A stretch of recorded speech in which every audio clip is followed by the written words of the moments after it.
Earlier this year, Louis Vuitton packed a slew of A-list celebrities into their Spring-Summer 2024 menswear collection runway show. Celebrities from music, fashion, and sports were in attendance.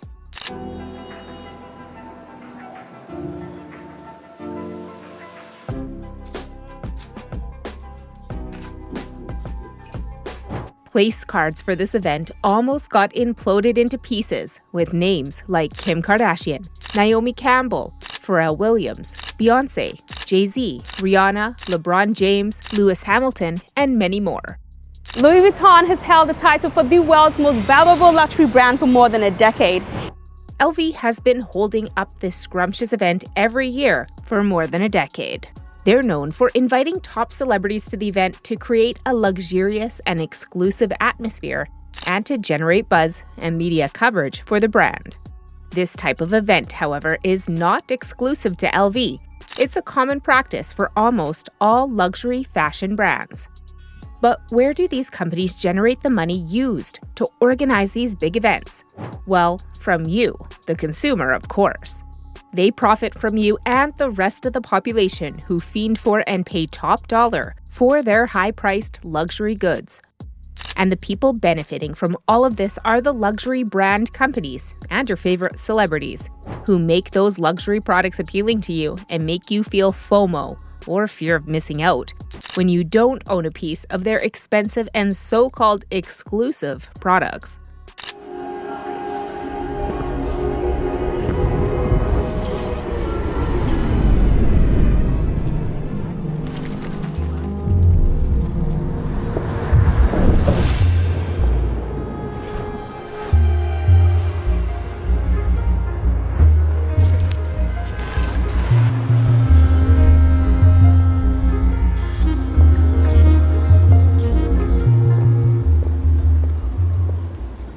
Luxury brands are like Robin Hood in reverse, preying on the insecurities of the middle class and the poor, and squeezing out money from them that they can ill afford to actually spend.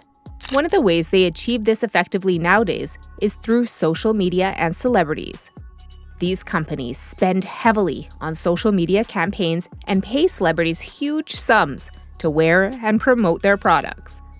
There is no doubt that the most prominent way luxury brands can get the key to our hearts is through social media, and many studies over the years confirm how social media, such as Facebook, TikTok, and Instagram, have been contributing to our impulsive spending and high debt. Luxury brand companies have been doubling down on their collaboration with celebrities by co-branding fashion lines. We've seen these types of collaborations like Kanye West's Yeezy with Adidas, Rihanna's Fenty with LVMH, Beyoncé and Balmain, and many more. They understand the huge impact of celebrities and how people worship them and want to emulate their lifestyle. These collaborations have enormously driven the sales of luxury fashion brands and fetched celebrities an insane amount of wealth. This also changes our perception of luxury. For individuals of lower socioeconomic backgrounds specifically, the acquisition of luxury fashion brands such as Louis Vuitton, Hermes, and Balenciaga, among others, have gained significant importance as a way to display their perceptions of what wealth looks like.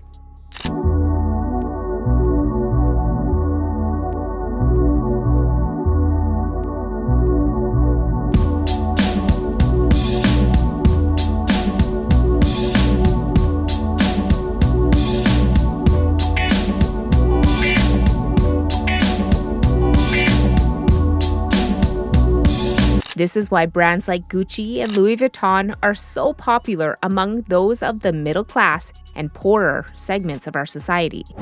And many studies have pointed to how the middle class has been the fastest growing consumers of luxury brands over the last 10 years.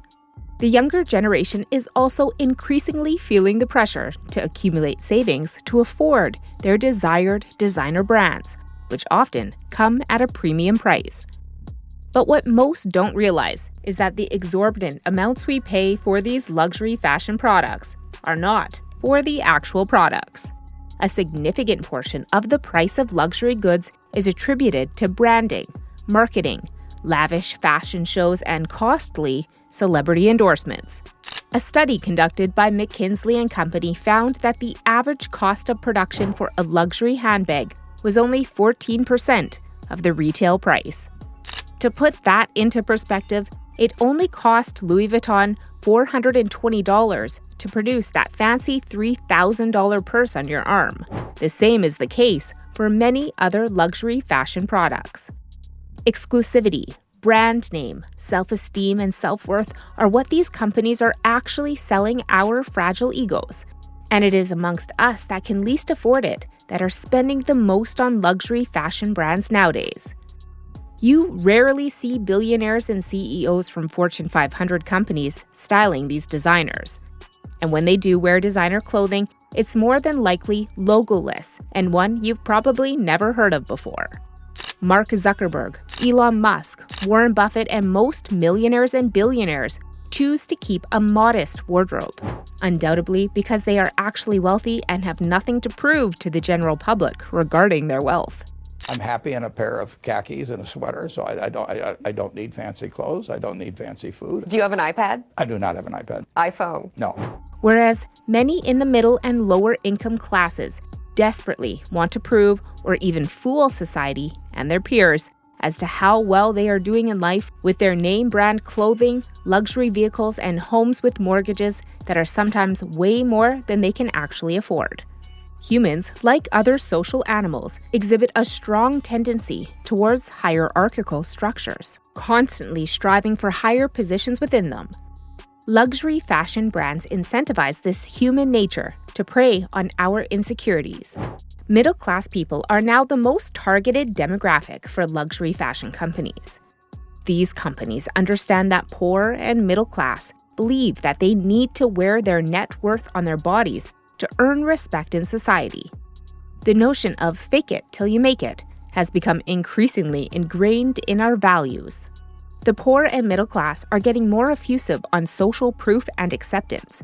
They care more about what they're wearing and driving and are more than willing to acquire huge amounts of debt, all for the sake of validation from people they neither know or even like. This seemingly paradoxical nature of human behavior allows a select few to leverage its predictability for significant financial success. The research conducted by Luxury Asset Advisor shows that Hermes Birkin bags outperformed the S&P 500 over the past 20 years.